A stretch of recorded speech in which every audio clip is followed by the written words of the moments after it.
para a nossa reflexão de hoje, sábado da quinta semana do tempo da Páscoa, dia 13 de maio de 2023. Sim, dia 13 de maio. Para os católicos é impossível não pensar nas aparições de Nossa Senhora em Fátima, em Portugal. E para nós brasileiros, a celebração da abolição da escravidão. E você sabe que, curiosamente, esses dois acontecimentos, separados, independentes um do outro, recebem uma luz bastante interessante quando pensamos neles partindo da primeira leitura de hoje. A primeira leitura de hoje, tirada do capítulo 16, do início do capítulo 16 de Atos dos Apóstolos, narra Paulo que começa a sua segunda viagem missionária para levar às igrejas as conclusões do que tinha sido discutido no chamado Primeiro Concílio de Jerusalém. Lá no capítulo 15 de Atos dos Apóstolos você encontra o que foi este concílio. Paulo então inicia uma viagem para colocar em prática isto que havia sido decidido. Rapidamente, para a gente entender, havia no início da igreja um problema grave. Os não-judeus, os pagãos, podem se tornar cristãos diretamente ou antes precisam ser circuncidados e cumprir todas as leis do judaísmo.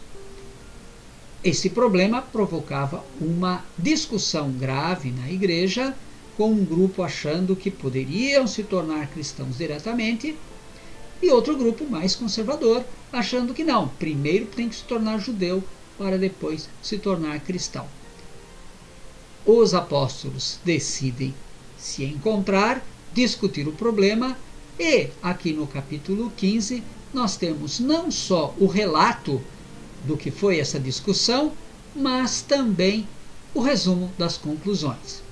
Então, no capítulo 16, nós vemos Paulo que parte para levar as conclusões deste concílio. E a igreja fez uma opção de abertura, uma opção de acolhimento, não uma opção de saudosismo, que bom que era o passado, mas ao contrário, uma opção de apostar e de ter esperança no futuro. Mas você sabe que em 1962 até 1965 aconteceu no Vaticano o chamado Concílio Vaticano II. Por que concílio? Porque é uma reunião de todos os bispos da igreja.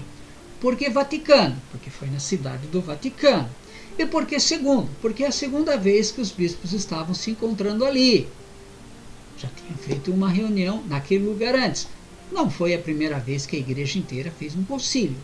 Mas neste concílio havia também vários problemas a serem discutidos e um deles era exatamente se a igreja ia engatar marcha ré e voltar para o passado, tentar voltar para o passado, ou se a igreja ia tomar uma atitude de coragem e de esperança e olhar sem medo para o futuro. E sabe que os bispos tomaram essa segunda opção, exatamente como os apóstolos lá na primeira leitura. Olhar para o futuro sem medo, dialogar com o mundo presente. E uma das consequências desta postura é o acolhimento de quem é diferente. Não uma postura de fechamento, de rechaço, de rejeição, mas ao contrário, uma atitude de inclusão. Por que eu estou dizendo isso? Porque aqui no Brasil, hoje nós celebramos a abolição da escravidão, que infelizmente, sob vários aspectos, ficou apenas no papel. Ainda hoje nós temos pessoas negras ou descendentes de negros que são rejeitados, que são tratados com preconceito, que são desprezados somente pela cor da sua pele ou pelo tipo do seu cabelo. Nós somos convidados, como católicos, como cristãos, a ter uma atitude de acolhimento, de diálogo, de respeito, de valorização e não de desprezo.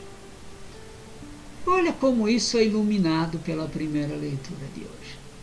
O autor de Atos dos Apóstolos, quando diz que Paulo levou às conclusões do concílio esta convite à abertura ao acolhimento, diz assim que todas as comunidades não só se alegraram, mas se fortaleceram e cresceram.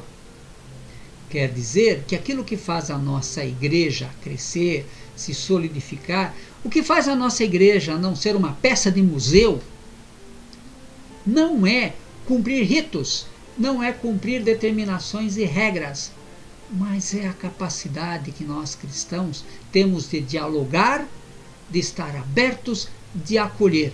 Isto sim faz a nossa igreja crescer. Mas você sabe que muita gente por aí anda falando mal do Concílio Vaticano II e algumas pessoas vivem distribuindo aí mensagens contra o Vaticano II e nem sabem o que foi isso.